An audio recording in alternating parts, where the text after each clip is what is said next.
posa jedapa tikupasilani zimene Wang'Alura Bon Kalindo lero lino pa 4 November 2024 paja Bon Kalindo mwini wake amati ndi president wa anthu osauka komanso president wa bunge limeneli lotchedwa Malawi First. Lero lino pa 4 November Wang'Alura motere takhalani pompo ndipo tamvetserani. Utenga wa ulere ochokera kwa ine ngati president wa anthu osauka woyamba muno Malawi, kupita kwa president Chakwera, nduna zake zonse, ma advisors komanso chipani cha MCP ndi ena onse amene amadana ndi chilungamo, amene samafuna kuuzidwa zoona, amene amakwiya akauzidwa chilungamo. Ndipo ndikungofuna kuima pa chilungamo, ndipo ndizayima pa chilungamo mosaopa. Munthu wina aliyense amene amaziwa kuvina amachoka mbwalo rekodi isanathe. Lero ndafuna ndikutengireni Achakwera kuja kumatchedwa ku Botswana, kumene president wa chipani cholamula waphasamuka ali ndi china chilichonse choyenerera. Nthawi ikakwana yakwana, ndipo palibe amene angayibweze. Ndafuna ndikuuzeni kunena kuti wina aliyense asanadwale amaona masainzi. Kwina kulikonse munthu akamadwala asanafike pakuti wagona pamphasa olo pa bedi amaona masainzi. Izi zikuchitika m'Malawi munozi ndi masainzi akutha kwanu, masainzi woonesa kuti Amalawi sakukufunani, masainzi woonesa kuti zinthu zakuvutani. Ndipo zili ndi inu kuti muatenge masainzi amene ali muno Malawi, ngati akuvuta kwa mafuta, fetereza amene wavuta kwambiri, komanso nkhani za corruption ndi zina zimene zikuchitika muno Malawi as a danger warning sign. Ndipo bwana ndikufuna ndikuuzeni kunena kuti mwina nkutheka kuti muli ndi alangizi anu amene amakulangizani, muli ndi ma ministers anu, komanso muli ndi akubanja anu amene mwina samakuuzani chilungamo. Koma ine ndikufuna ndikuuzeni bwana, chilungamo chake ndi ichichi. Ku Malawi kuno ngati kuli president amene ndi West president, ndiye ndi inuyo. Ndipo abwana ndikuuzeni, mukamayenda maulendo anu osiyanasiyana anthu akukunyozani kwambiri. Ndipo ndikuthokozeni inuyo abwana, ngati khandi inu munapanga noka chiganizo kaena anakuuzani, koma ulendo wanu umene munaukhansula masiku apitawo wa ku Blantyre munachita bwino kwambiri, chifukwa zikuoneka kuti kumeneko anthu anakonzeka kuti akakunyozeni monga mmene mwanyozeredwera kuja kusalima. Tikunena kusalima so kumene tukuli ngati ndi territory yanu kwa Uladi Musa, kuja kungozi, kuja Ngozi Trading Center, mutapita kumene kuja kuti mukalankhule bwana munanyozedwa kwambiri. Komanso mutapita kusalima kuti mukapange nsonkhano, mutasiriza nsonkhano uja munazera mkatikati mwa salima ndikukatulukira pa turn-off yopita kuchipatala. Zimene zijazo kwa inuyo muzifuse mafuso kuti ndi chifukwa chani security detail yanu inakutengani kukuyendesani kumene kuja. Ndi chizindikiro chonena kuti zinthu zanu sizikuyenda, zinthu zanu sizili bwino. Koma inu muli kaka timu yanu ili kaka kupanga mafilimu okuti mubere zisankho mukhalenso pa mpando. Nafuna ndikuziwiseni bwana kunena kuti Amalawi alero si Amalawi azulo. Muzione izizi zakalemberazi ngati anthu ayamba manong'onong'o, anthu ayamba kumagwidwa lero, anthu ayamba kumamenyedwa a timu yanu. Lero tunkhani yongolembesa chabe kuli bwanji siku la votiro. Ndikutha kuona Malawi akuyaka moto na mukapanga mistake yonena kuti mufuna mubere.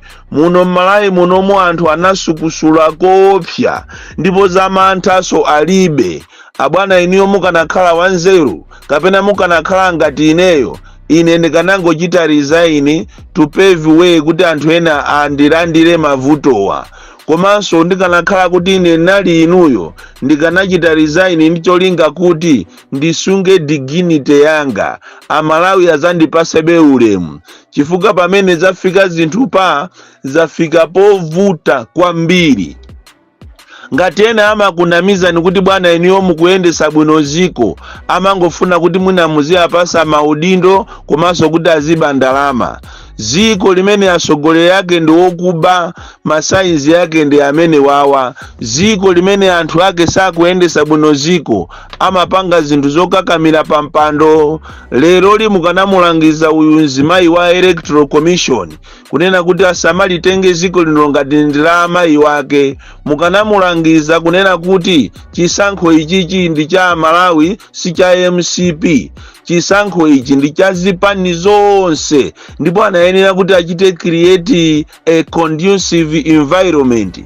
Izi akumanena kunena kuti sitingapange zina, sitingayimise machini chifukwa cha security issues. Akupanga zimenezo chifukwa cha chibwana. Mwina sako aziwa Malawi kapena munthu akakwiya, munthu akakwiya samaopa mfuti. Munthu akakwiya amakhala kuti iye basi wafa kumangokhala kuti ndipange chimene chocho ndithane nacho. So ndinangofuna ndikupaseni malangizo kunena kuti ziko la Malawi anthu sakukufunani. Muone zigawo zonse mukamayenda anthu angokutukwanani. Koma inunso mwina ngati simukumva mukaafusa anthu anu amakuuza kuti bwana anthu akukuyimbirani m'manja. Bwana anthu sakukuyimbirani m'manja, anthu sakukondwera nanu, mwalephera, ndipo ndinu the worst president ever in Malawi. Nafuna izizi muziwe, ndipo uthenga wanga wachiwiri ukupita kwa inu opposition parties. Munayenera kuti pakali panopa mupange chisankho whether you want to participate in these elections or not. Ngati simupanga chisankho by today, muziwe kuti you are finished. Kuli mafilimu wopya, ndipo ngati inuyo simupanga mademo, ngati simugwirizana, muziwe kuti mwathera pompo. Izi zopanga ma press conferences zomati wina unonge khandi 80 million, wina 80 million muitane atola nkhani, anthu ake si awa. Anthu awa akufunika akuwapitira pansewu mumemeze Amalawi. Kodi inu Ford mutatulusa anthu anu, UDF mutatulusa anthu anu, DPP mutatulusa anthu anu, PP mutatulusa anthu anu, UTM mutatulusa anthu anu, zizayenda bwanji? Kaye ku UTM kumukuyenera musamale kopya, musamale ku UTM mukuyenera musamale. Ndikutha kuona chipani chanu kuli mavuto opya mukangopita ku convention. Ngati simukapanga zimene akufuna enawo, muziwe kuti inunso mwathera pompo. Choncho kuti muthane ndi zimene zizi inu opposition, mukangolola kunena kuti mufuna muyambe phase 2, mwalolere kuti phase 2 yazisankho iyambe, muziwe kuti you are finished. Awa ni malangizo wanga, ndikungokupasani malangizo aulere. Chifukwa zachita kuonekeratu kuti chisankho chimene chichi ndi rubber stamp chabe. Iwo akonza kale machini amene akunenedwa aja kuti tinapeza munthu amene anthu amene wawa kuti atiyendesere zisankho akunama. Inali kampani yomweyo anangolemba makalata ngati ni makampani osiyana ili kampani yomweyo ndikuzikocha okha, ndikukochana ndi MCP ndi Malawi Electoral Commission kunena kuti atiyeni inanu munyanyale ikhale ngati basi asalapo ndi amozi. Ndi filimu kutereko mmachini imene mumwalowa kale 2 million votes. Ife povota tizayambira pamwamba pa 2 million po. Izizi ndikufuna muziwe ku area 43 uko kutale center kwawo zanaso kwafika makompyuta ena makaton 6. Muli makompyuta awiri kutero kuamangirira zulo. Ndicholinga kuti abere zisankho. izizi ndikufuna mudziwe, musegule maso anu inu a opposition, musazati nyase pamawa mukamaza tuluka mamina. Izi ndikungokuuza nikunena kuti anzathu awo akonzeka pano pa maministers wonse anatuluka weekend kupita kogula za nzika. Maministers wonse anatuluka kupanda manyazi, ena osauka anzanga ndine, koma kumapezeka ndi mamiliyoni ogulira chovotera. Ndipo Amalawi ndino anthu omvetsa chisoni kwambiri, makamaka azimayi. Mukulolera ndithu kumagulisa voti yanu ndi 5,000, mukulolera ndithu kugulisa chanzika chanu ndi chifukwa cha mpunga. Kundilande kwa anthu ozindikira, anthu kumathamangira kumakata ati kukalembesa ati mpunga kuti alandire.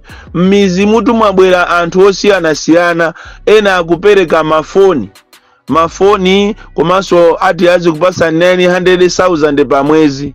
Kodi zonsezi zidali kuti nthawi yonseyi? Adapita kuzomba kwa electoral commission, anakakumana ndi mafumu 55. Kumene kwa alese pa anthu 55, alese atenga nambala yake kuti ati ndalama atumizire mu foni. Kuli ma tactics opsa kwambiri, ngati simusamala zisankho izizi sizisankho.